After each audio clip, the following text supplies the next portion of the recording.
My expectations coming into this film weren't very high, but boy oh boy did they go lower. Damn. Oh my God! Flash! Hi. I love you! Thank you. Where's there? Ndakapinda mucinema muya ndisingazivi kuti these guys vanga vandisetera chimbambaira, a real sweet potato. So I get in there, I sit down, I'm thinking this film will either break or make the DC franchise. I'm thinking this part of this story, this specific arc, right, Flashpoint, will certainly boost them if they execute it very well. I tell people, Kuti, Flashpoint is one of those things that I really love. Looking at CW's The Flash, Flashpoint Yabo was one of those trippy moments in time where you have access to introducing different and certain characters and also exploring your approach to the multiverse, because we all know Kuti, the multiverse is the in thing right now. And I'm doing air quotes. You can't see me, but I'm doing air quotes. So yes, the multiverse is the in thing right now, because with the multiverse you can link so much. DC has DC Extended Universe, and it also has DC standalone films, and then it has all its other movies that they were making that are not actually linked. And then Marvel, you had the MCU, yes, but you have things like Sam Raimi's Spider-Man, and you have the Amazing Spider-Man, and then you have Fox's stuff, right? You have X-Men, you have Deadpool, that kind of thing. So by unlocking the multiverse, you have access to linking these universes. You have access to linking my different characters, Arco, which otherwise would not have made sense. So the Flash was supposed to do that for them, and it didn't. I'm just gonna lay it out there. The plot is pretty simple. Barry Allen, after getting very emotional, he goes to his childhood home, stands there, gets emotional. Then we start seeing his father, the fact he was trying to appeal to court with newfound evidence. That is a video clip of his father in a store to disprove that the father is the one who killed the mother. So he has this evidence, this video that he has, that he cleaned up using Wayne Tech, so that they could see Gutindim Darage who's in a store. So it can't be the same person who killed his mother, because time of dating engages will line up. That's nice, but it doesn't work, because the video Barno clean her up, his father never looks up at the camera, and that makes him emotional. He gets triggered. He goes to his childhood home. He stands outside. Then we get this thing, oh, his mother died in this way, and he ran out, and right? Oh, so he gets super emotional, and that's the other thing. We're not emotionally invested. That's the thing. That's the one thing that I really got here. We're not emotionally invested in him, such that when he's standing there, making his white boy face, we are just looking, we're at that point where he's supposed to get emotional and run to the past, but we don't care. You understand? We really aren't emotionally invested in him at all, because we met his father with Justice League, where Justice League, the film, had so much else going on. We didn't really have time to think, okay, yes, all right, this is painful stuff. So we barely have time to emotionally connect with him. And then he has this emotional moment, and we take it as it is. It's all right. Then he runs into the past. And then as he's running into the past, a mysterious version of himself, a mysterious Flash, or a mysterious, time traveler comes in, Speed Force Imomo, and pushes him out. Once it pushes him out, he ends up in this universe where his mom is not dead, and there's an alternate version of him who doesn't have powers. So now he has to help this alternate version of him get powers so that he doesn't lose his powers in the future. Right. And okay, bro. And then after that, Zod comes in. Zod is starting to attack Earth. And because he is there, Barry Allen, he tries to get his version, that universe's version of Barry Allen, to get powers. As he does that, he loses his own powers. Then they have to go and look for Batman, because Batman is the only superhero that exists in this universe. So even at Batman, they go to look for Superman. But Superman is not on Earth in this universe. So they get Kara Danvers, right? Kara Zor-El or whatever. Supergirl. Then they get Supergirl. And Supergirl helps them to fight Zod. But then they realize, nah, Zod is way too powerful. So then they recreate another item. There's no particle accelerator explosion in this one. It's just good old lightning and sulfuric acid and chemicals on like chi stand. Boom. So they recreate that with a bat kite. He gets powers. They go into the fight. They rely way too much on time. Barry Allen realizes time travel is not the answer, but then the Barry Allen of that universe can't get over the fact that Batman and Kara Danvers die because it's apparently their version of a nexus point. That is something that happens in the past or something that happens in the stream of time, which you can't change. Something that has to happen that's crucial to the flow of time.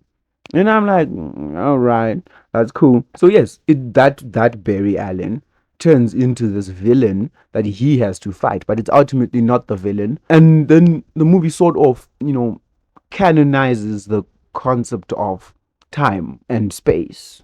And we are met with different universes that are colliding into each other. Up until Barry Allen goes into the past, stops himself from saving his moms, and then stops his father from then helps out his appeal so that his father doesn't stay in jail.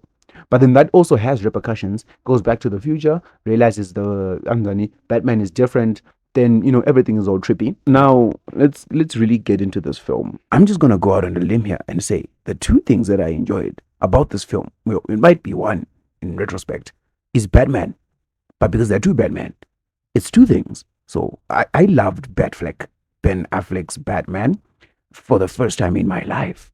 I loved him. I liked it. And also Michael Keaton's Batman for the most part.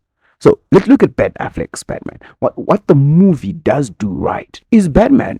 Honestly, that's pretty much all that's there that they do right for me. They showed me a Batman that I was waiting for. The opening sequence, you see Batman riding his bike, just doing Batmanly things or badly man things, whatever. So the movie does something right with Batman. Ben Affleck's Batman. We're seeing him actually Batman. He's actually Batmaning. And then Michael Keaton comes in and we get to re-experience Michael Keaton's take on Batman. We get to re-experience how what I love about it is the combat. I loved seeing Batman again, combat-wise. We got to see Batman using his bat jet. We got to see him on his bat cycle. Let's just say he was on his motorbike, he was in his plane. And combat wise, Batman is just a very enjoyable character to see fighting as compared to the Flash. I just purely loved seeing Batman in this film. But that is the problem with the movie. If I'm finding myself enjoying Batman in the Flash movie, what does that say? What does that talk about the Flash himself in his movie? If I'm enjoying another character in his film, I made comparisons between this film and CW's The Flash because it's a natural thing to do. I made comparisons and I found myself looking at the concept equity. By the end of this film, the Flash had gained powers and abilities that CW's The Flash gained over 4 seasons. Right. Character development wise, emotional connection wise, all of those things that took place in CW's The Flash over 4 seasons is stuff that they crammed into this one film that's 2 hours 24 minutes, 34 minutes long. CW's The Flash came from season 1 to about season 4. And in that period, we got to be emotionally invested in him. We got to see his character development. We got to see his strength and powers development. But Barry Allen, which is something that worked against this film, with Barry Allen in this film, off screen, he learns how to phase. Off screen, he gets a new suit. Off screen, he gets the Flash ring. The Flash learns how to run through time. The Flash learns how to be able to control running through time because he has to do it by accident the first time. So he learns how to control running through time, which does not make any sense at all, because how is jogging backwards a way of reversing time? I understand Anguti CW's The Flash didn't really represent it well. Could you just think Dakuyenda Nezuro? Womanya, then Wakuna Nezuro. But I feel extremely insulted if you're going to just make this ball and then just like start running backwards and then like try to travel back in time. Anyways, it doesn't matter. DC could have definitely done better. They could have done better and they could have done a whole lot worse. Their take on the multiverse. We really do not care about a great explanation of how the multiverse works. Because we know in trying to explain what the multiverse is or how it works, they always screw up. So we're beyond that. We're past the explanation of how the multiverse comes up. We're just looking to see, Guti, can you just try to make a good movie that represents the multiverse? And both franchises are failing, DC and Marvel. On top of having a very, dumbass plot, and also just not giving us anything to really work with, the film gives us the sequence of extremely poorly made CGI. At some point, I was convinced kuti vari kuzviita on purpose. I was convinced kuti maybe they're really actually going for a Tintin type animation style. And then I thought to myself, no. These things are not supposed to be animated. These things are supposed to be CGI. They were cartoons. And that further insulted us. It was just a clusterfuck of bad CGI. And you're there asking yourself, how much money did they pour into this? And after they poured so much money into it, Pavakazuti, let's give it the green light. Did they screen test it? Because that's the thing. You can have satire in it. You might have alright, a representation yedu apabaga is going to be more comic based. So when we are seeing the different universes that are available, my different versions of Superman, my different versions of Batman, or my different versions of the worlds, we can have them in a comic book format. But that's not really what they set out to do. It's not really what they put their foot forward saying. So, these you have to ask yourself, did they really intend for them to look believable? Or it was their plan all along, is extremely poor CGI. When I say extremely poor CGI, I'm not talking about suit ya Barry Allen ichitonge suit ya Green Lantern. No. I'm talking about something way worse, where something has to be looking at you straight in the face and pretending to be something that's a finished product, when it's clearly not. So those are the questions I ask myself. Is the CGI supposed to look like this, or it's not supposed to look like this? But anyways, so as I really talked about, the film, one of the only things it does well for me is Batman. Otherwise, representation of the multiverse isn't really something to choke about. And representation of the Flash isn't really something admirable. Representation of pretty much anything, enjoyment, kunakir, joy, is not present in this film. So, what do we look forward to in this franchise? I don't know what James Gunn and Peter Safran are planning, but this is something we're just gonna say. Let's put it aside. It's not extremely horrible, but it's pretty poorly made. And Mukuba pretty poorly made,